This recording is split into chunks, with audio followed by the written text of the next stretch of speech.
So my name is Indy Gott. I started in the filmmaking right after I got out of the military, and I went to school for initially for post production, and then I went into directing. And for the past 6 or so years, I've been working on my own content while working in post production.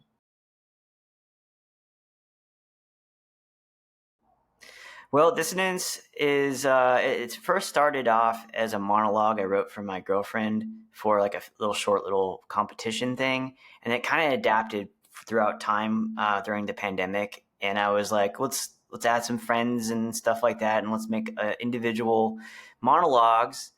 And while I was doing this, I took inspiration from Martin Scorsese's Taxi Driver, and I also took from the non-linearness of Christopher Nolan's Memento.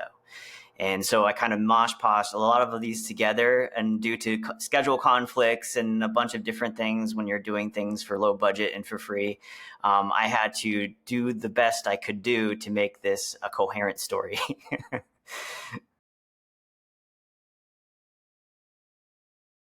Yes, a few. I have a few anecdotes. The first one was when we.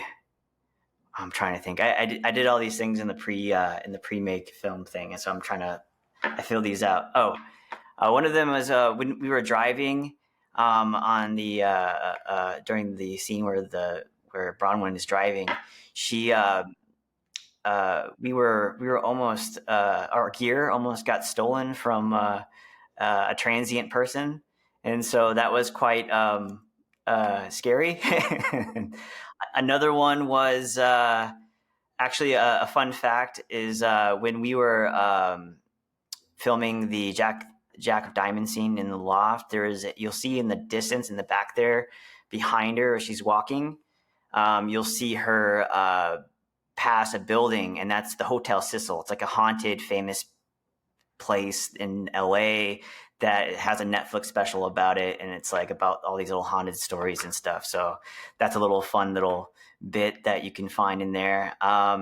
Ken, who plays Shadow Brian, and Brian in the scene of the Night Gambler, he had to talk to himself most of that scene, and we had a dummy set up for him to interact with, so that over the shoulder and while I was moving the camera and stuff. So that was quite an interesting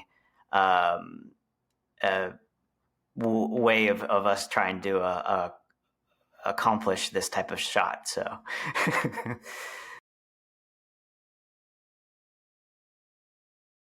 yes, I do. Denis Villeneuve, Gareth Edwards, and Christopher Nolan.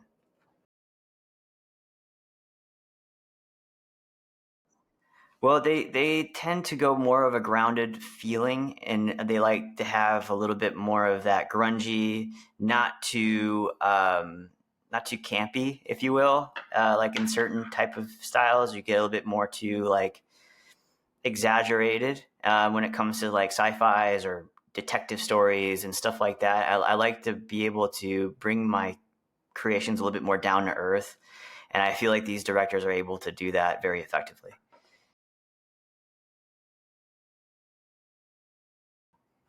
Uh, Tips would be don't get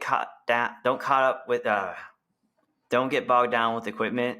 You can shoot anything with an iPhone with an attachment, or heck, technology is going to get very simple in the way of filming, even better in the future. So don't get bogged down with technology. Film with what you can. Write what you know, and also write within what you have. If you what you have, right, for location, right, for things that you have tangible, because otherwise, and also complete something. Oh, find something that you can complete realistically without putting yourself in the hole.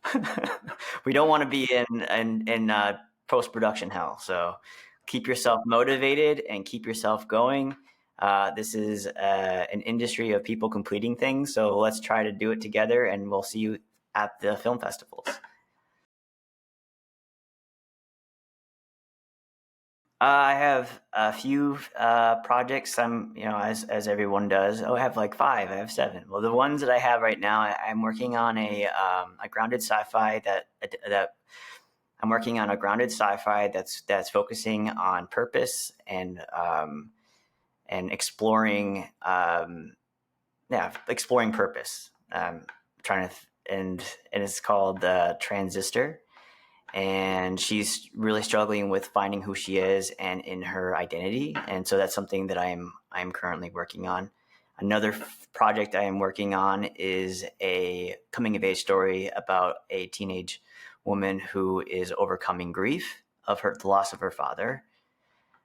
So yeah, those are the major two ones that I'm working on right now.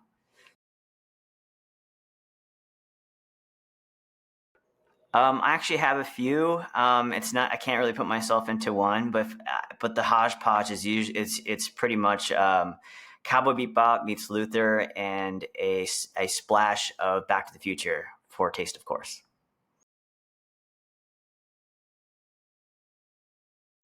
Oh, any last words? Let's see. I would say stay motivated, keep doing what you're doing, and you will be surprised with what you're able to do within a small fraction of things and items and people that you have access to.